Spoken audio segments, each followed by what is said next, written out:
Clark has a new State Farm commercial, and we have major news coming out of the WNBA about this 2026 negotiations. So State Farm just put out a new commercial, and it's got Caitlin Clark in it with NBA legend Chris Paul. And you know what happened next? The internet completely lost its mind.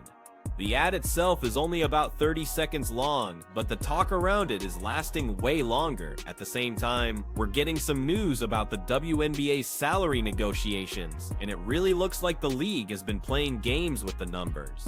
Let's get into all of it, but before we do, I gotta ask you, why do you think some people just can't stand to see Caitlin Clark succeed, both on and off the court? Is it just plain jealousy, or is it something else? Let me know in the comment. Alright, let's break down what's going on, because Caitlin Clark is once again living in people's heads, completely rent-free.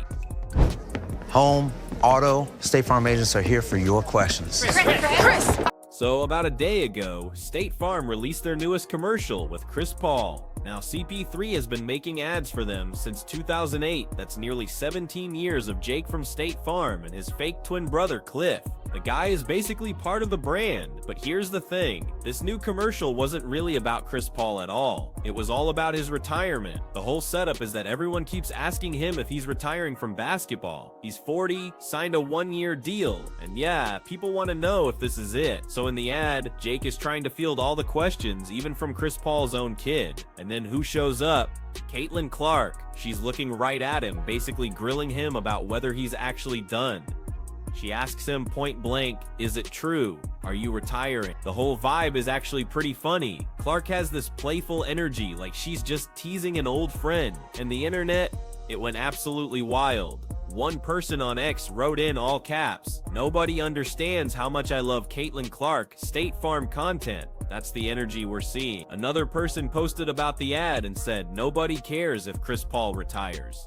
Many thought he did already. A little harsh on CP3, but you get the idea. The real star of this Chris Paul ad was Caitlin Clark, and she was only on screen for about 10 seconds. And look, this isn't even her first time working with State Farm. She signed with them back in October 2023, making her the first college athlete the company ever added to their roster. Just think about that. They've got Patrick Mahomes and huge NBA stars, and they decided a college women's basketball player was the next big thing. Her first commercials came out in November. One was with reporter Jenny Taft in a coffee shop, and another had her magically appearing to shoot a basketball alongside Jimmy Butler and Reggie Miller. Want to help with this question? Allow me to assist. Dad, are you retiring? Oh, puppy! What's your name, little guy? Tell me, you retiring? Oh, it's mascot Jake. So everyone says you're gonna retire. Is it true? You can tell me. Is this metal? Are you going to retire?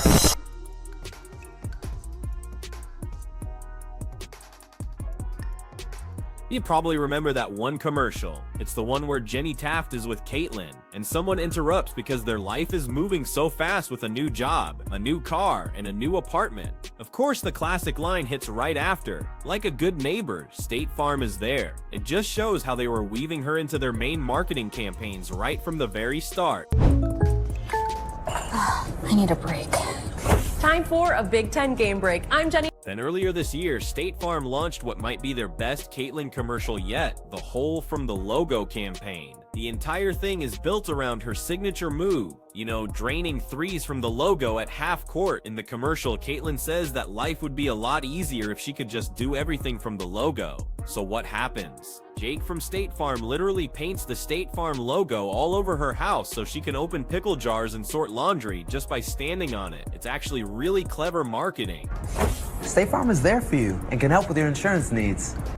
That commercial was everywhere. It ran during the NBA playoffs and all throughout the WNBA season. And now, with this new Chris Paul retirement ad, State Farm is making it crystal clear that Caitlin Clark is a cornerstone of their whole marketing strategy. I mean, she's appearing next to a 21-year NBA veteran who's been with the company since 2008. That tells you everything you need to know about how valuable they think she is. But this is where it all gets really interesting, because while Caitlin is out here landing huge endorsement deals and starring in commercials with NBA legends, there's a huge conversation happening about whether WNBA players are actually getting paid what they deserve. And that brings us right to the contract negotiation. You know, life would be easier if I could do everything from the logo. Allow me.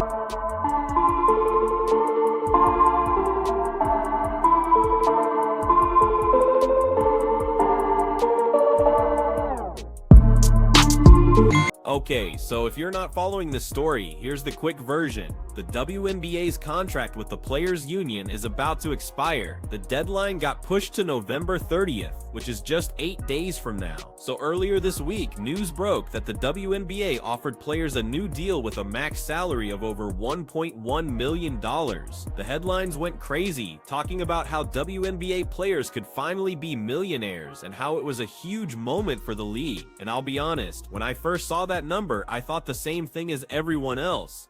Sign it. That's 4 times the current Supermax contract. That's a massive raise. What are they waiting for? But then the real details came out, and it turns out the WNBA was being a little creative with the math. According to Front Office Sports, sources say those numbers are misleading. Here's what's really going on.